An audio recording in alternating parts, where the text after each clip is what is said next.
set. Safa Paul ist der schnellste aus den Blöcken. Jetzt kommt Gay und jetzt ist USAIN Bolt nicht zu halten. Nein, er gewinnt. 9,58 Weltrekord. Ein Wahnsinn.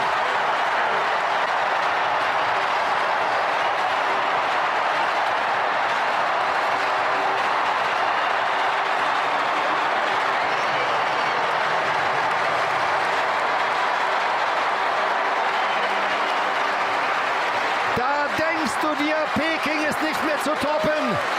Es ist zu toppen durch